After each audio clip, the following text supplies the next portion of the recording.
Hello friends, જય માતાજી બધાને. વેલકમ બેક ટુ વાગીલાસ ખાના ખજાના. ફ્રેન્ડ્સ, આજે આપણે બનાવીશું એકદમ મોઢામાં મૂકતા જ ઓગળી જાય એવા ખૂબ જ સ્વાદિષ્ટ અને રીચ કેસર માવા મલાઈ પેંડા. આ પેંડા બનાવવા માટે કોઈ ખાસ મહેનત કરવાની જરૂર નથી અને ઘરે મળતી સામગ્રીથી જ ખૂબ જ સરસ પેંડા તૈયાર થઈ જાય છે. તો ચાલો મિત્રો, સમય બગાડ્યા વગર શરૂ કરીએ આજની આ મસ્ત મીઠાઈની રેસીપી.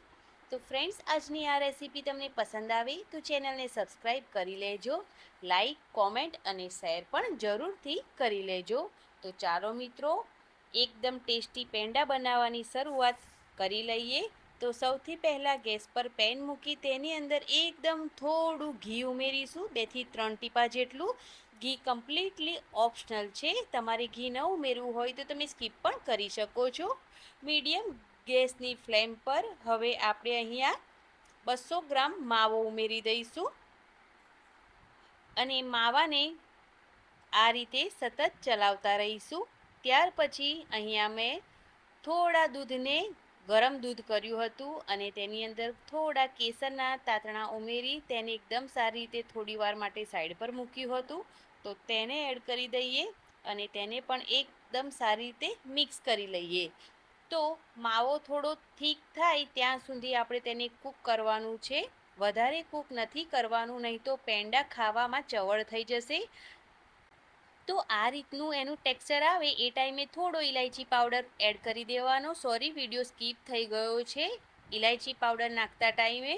હવે આ રીતે પરફેક્ટ તેની કન્સિસ્ટન્સી આવી જાય એ ટાઈમે ગેસ બંધ કરી દેવાનો અને તેને સતત હલાવતા હલાવતા ઠંડુ કરી દેવાનું.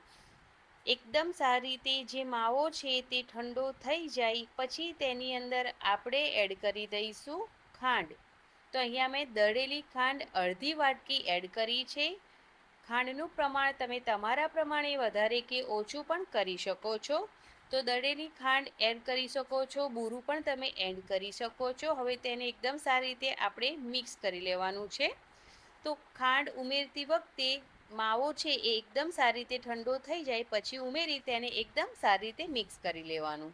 હવે આ રીતનું મિશ્રણ બનાવીને તમારે રાત્રે આને ઢાંકીને રાખવાનું અને સવારે તમે આમાંથી પેંડા બનાવી શકો છો. અત્યારે મેં 3 થી 4 કલાક માટે રહેવા દીધું હતું અને હવે આ જે મિશ્રણ છે એ એકદમ સારી રીતે રેડી થઈ ગયું છે. તો સહેજ ઘીવાળો હાથ કરીને આ રીતે આમાંથી થોડું મિશ્રણ લઈને પેંડા બનાવવાના છે. પેંડાની સાઈઝ જે પણ તમારે રાખવી હોય એ પ્રમાણે તમે પેંડા બનાવીને તૈયાર કરી શકો છો અને એકદમ સારી રીતે તમારા પેંડા બની જશે. બસ થોડું હાથમાં તમે ઘી લગાવી લેશો તો આરામથી બધા જ પેંડા બની અને રેડી થઈ જશે. તો અહીંયા મેં બધા જ પેંડા બનાવી અને ફટાફટ રેડી કરી લીધા. ત્યાર પછી પેંડા બનીને રેડી થઈ જાય એટલે તેના ઉપર આપણે ગાર્નિશિંગ કરી દેવાનું છે.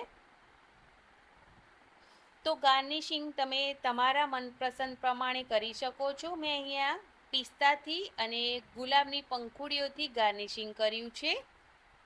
હવે પેંડાને બનાવ્યા પછી 2 થી 3 કલાક તેને સેટ થવા દેવાના. બનાવેલા પેંડાને તમે બહાર 3 થી 4 દિવસ અને જો ફ્રીજમાં મૂકો તો અઠવાડિયા સુધી સારા રહે છે. જો મિત્રો તમને મારી આજની કેસર માવા મલાઈ પેંડાની રેસીપી પસંદ આવી હોય તો વિડીયોને લાઈક કરવાનું ભૂલતા નહીં. તમારા પરિવાર અને મિત્રો સાથે આ રેસીપી શેર જરૂરથી કરજો અને આવી જ નવી નવી સ્વાદિષ્ટ રેસીપી માટે અમારી ચેનલને સબસ્ક્રાઈબ કરી લેજો. ફરી મળીશું એક નવી અને મજાદાર રેસીપી સાથે. ત્યાં સુધી ખુશ રહો, મસ્ત રહો અને ઘરે બનાવતા રહો. Thank you.